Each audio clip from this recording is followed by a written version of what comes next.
What the hell did you do, Hector? I yell, putting the car in park. Lightning blooms above, followed quickly by thunder. Rain pelts the roof of my restored 1980 Dodge Challenger. Hector is busy looking out the back windshield. The perpetual smirk on his face makes me want to punch him.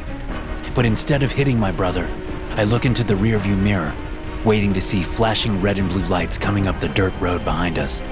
Let's go, Hector says, turning back around in his seat and reaching for the door handle. Go? Go where? I say, nearly yelling.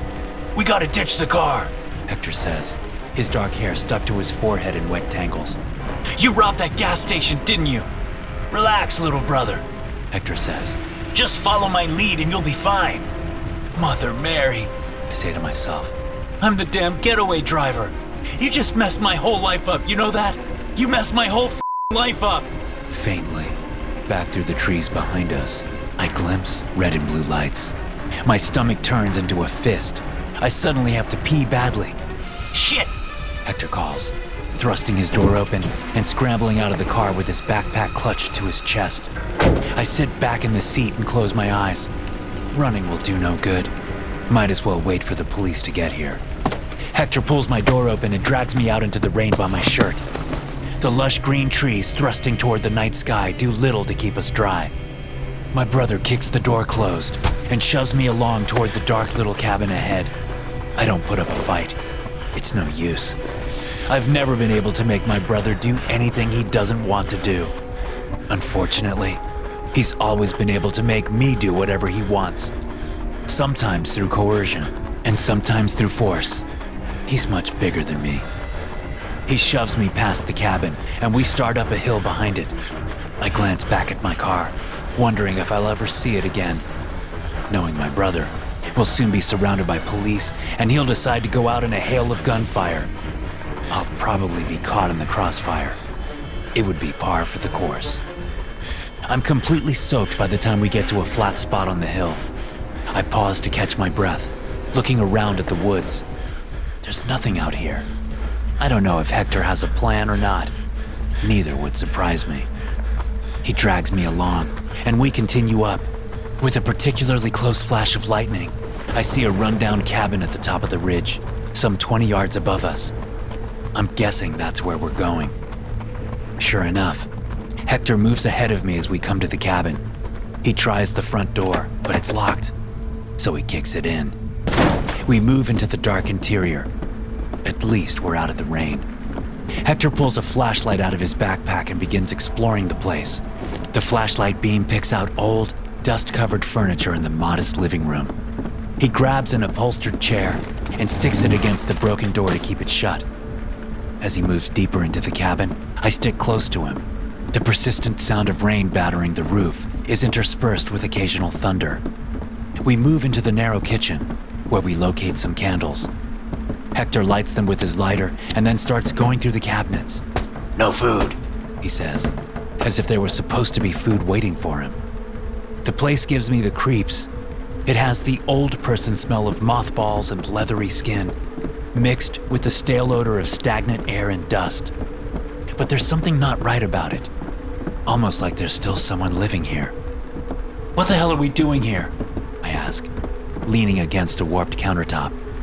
Lying low, Hector answers without looking at me. For how long? If the police find my car, we'll have to walk back home. And even then, they'll be waiting for us. I hope whatever you got from the gas station was worth it. You'll probably do 5 years in prison. I'll do 2 to 3. Just relax, Luther, he says. If it comes to that, I'll say I borrowed your car without permission. Or that I dropped you off somewhere before hitting the gas station. I'll always look out for you, bro. I scoff at that. Yeah, right. Still looking around the place, Hector steps out of the kitchen to a nearby door. He opens it, revealing wooden stairs leading down to a dark basement. Ooh, he says. Spooky. Let's check it out. Grumbling under my breath, I follow him down, carrying one of the candles in its little tray as I go. Hector has his flashlight. We reach the bottom of the stairs, stepping onto a cool concrete floor. It's a narrow, unfinished basement with a workbench on the left. There are a few tools lying on the bench amid a dark stain that I assume is oil. Look at this, Hector says, pointing the flashlight at a small door in the wall beyond the workbench. It's such a small door, I can't imagine what purpose it's meant to serve. About a foot tall and 6 inches wide. It's only large enough to fit a limb through. It's at chest height, and the door stands open, revealing a dark, rectangular hole in the wall. You think they locked one of their kids in the wall and fed them through this door? Hector says, smiling. I shake my head, stepping over to the workbench and inspecting its surface with my candlelight. Oh my God, I say, looking at the dark stain on the bench. Is this the house on Hadley Hill? Hector snickers. Maybe. What the hell? Why would you bring me here? You know the stories about this place gave me nightmares as a kid. Hector laughs at my unease. Relax, Luther. They're just stories. I shake my head, remembering the most prominent one about the old lady who supposedly lived in the house. According to the story, the road washed away during a bad storm, and she was unable to get down to town. She didn't have any loved ones to check on her, and she didn't have a phone, so she began to starve to death. So when the hunger got bad enough, she ended up cutting off one of her hands to eat it. This is fucking blood, I say, pointing at the stain on the workbench. A hacksaw lies nearby, also stained with the dark liquid. Hector looks over and laughs again, but as he's laughing, I hear something else. A voice coming from nearby. Apparently, Hector hears it too, because he stops laughing and looks around. What the hell was that? I ask. Just the wind, Hector says, but his smirk is gone. He's truly scared. He definitely heard it too. We look around the dim basement, listening hard. After a few long moments, Hector breaks the silence.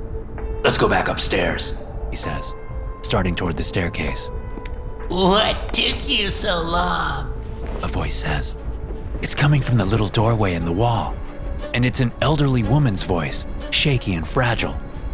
I freeze, holding my breath, staring wide-eyed at the dark rectangular doorway. What? Hector says, his voice just as shaky as hers. I was wondering when you'd show up. I've been so hungry, she says. Hector and I look at each other. I manage to shake my head, swallowing hard as fear constricts my throat. Can I see your hand? The woman asks. It's been so long since I've had company. I would just like to hold your hand. No, sorry, Hector says. We've got to get going. I can't see very well anymore. I'm getting old, you know. So please, just put your hand in here so I can tell you're really there. Won't you? A look of determination comes over Hector's face. I'm not putting my fucking hand in that hole, lady, he shouts. Then he walks over toward me and the staircase beyond. I turn and step onto the stairs, ready to get the hell out of this place.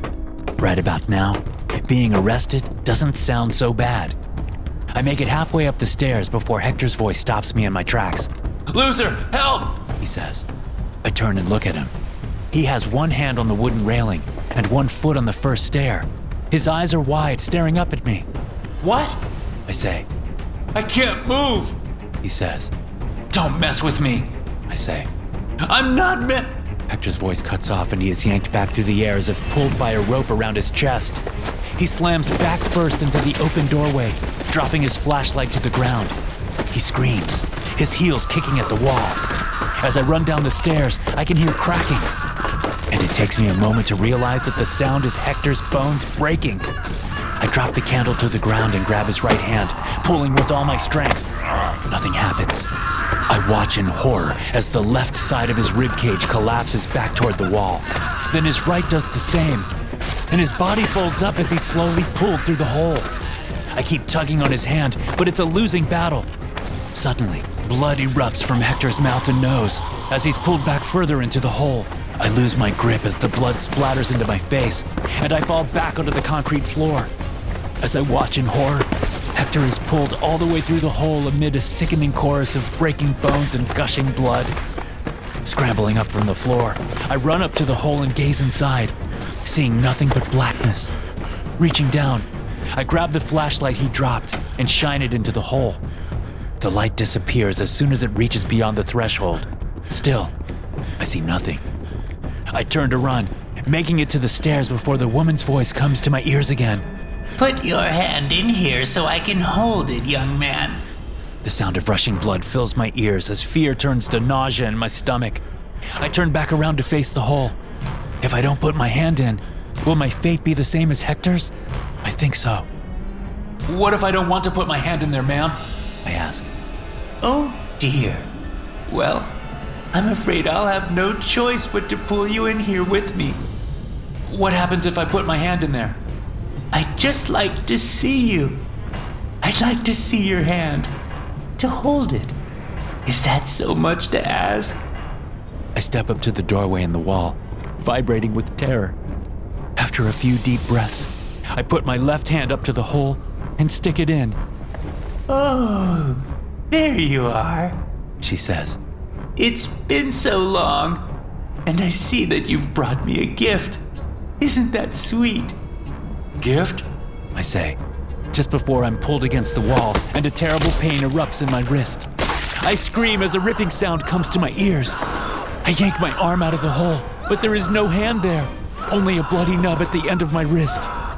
Dropping the flashlight from my right hand, I instinctively grab my left wrist, trying to slow the blood flow. Don't worry, young man, the woman says. I'll give you mine. Don't you worry. I'll fill you right up. You're a polite young man. I'll fill you right up. I stumble to the stairs, still gripping my wrist, breath hitching in my throat. The pain isn't so bad, but I can't stop looking at the nub. I'm supposed to have a hand there. I'm supposed to, but now I don't. Somehow, I make my way down the hill and back to my car. There's a cruiser nearby, and the police officers inside light me up with their spotlights. Help! I scream, feeling woozy from the blood loss. Help! I come to in a hospital bed. My right arm is handcuffed to the railing, and my left arm is swaddled in bandages. My thoughts are sluggish as I look around, trying to figure out where I am and what happened. It doesn't take me long to remember. Hector, I whisper. Dead. I raise my left arm to look at the lack of a hand there. Somehow, it's funny to me. I start chuckling, then laughing. But in the middle of my laughter, a sudden and indescribable pain grips my stomach. I cry out and convulse. Something is moving there, in my abdomen. Something inside me. I pull up my hospital gown and look at my stomach. Something is pushing my skin up from the inside, causing immense pain that grows with every movement. What the fuck is happening? I scream. The machines around me go haywire, beeping like crazy. My insides feel like they're being ripped apart, and soon enough, I realize they are. Just as a couple of hospital staff members run into the room, something rips through the skin of my stomach. Blood spews as a greenish-red thing emerges through the hole. Then another one. The staff members look on, clearly unable to grasp what they're seeing. It's a hand, a clawing, rotting, old lady hand that emerges from my stomach. As terror and pain combine to hurl me into unconsciousness, I recall the woman's last words to me. Don't worry, young man, she said. I'll give you mine. Don't you worry. I'll fill you right up. You're a polite young man. I'll fill you right up. SCP-4173 is a small access door in the cellar beneath an abandoned house near Mount Zion, Georgia, USA. The abandoned house is colloquially known as the House on Hadley Hill, named after the ridge on which the house is located, Hadley Ridge. Access to the house was limited significantly after heavy rains washed away the road leading to the structure, forcing individuals to climb the steep incline if they wanted to access the home. When SCP-4173 is left open, persons nearby will hear a voice coming from within the wall. This voice will inquire who the individual is and why they took so long to come, and will then ask to see the subject's hand. If the subject puts their hand through the door, they will invariably experience a sharp jerking motion and, upon removal of their arm, will find their hand severed at the wrist. as if by a sharp metal instrument. Afterward, the voice will thank the subject and assume them not to worry about their severed hand and that it will be replaced. Sometime later, a decaying, elderly hand will appear somewhere on or in the subject's body. The hand will share no genetic similarities with the subject. While the hand is fully functional regardless of where it appears on the body, it will continue to decay until it passes through putrescence and becomes bone. The hand will continue to function, though affected subjects report having no feeling in the hand past this point, except for an occasional warm, wet, lingering sensation. Subjects who refuse to put their hands into SCP-4173 after engaging with the voice will be violently pulled through SCP-4173 if they attempt to leave. How this happens is unknown, but is invariably fatal. Hey guys, thanks for listening. Be sure to subscribe to the podcast for more SCP stories like this one. You can also check out some more episodes from the SCP Experience podcast here. I'll see you in the next one.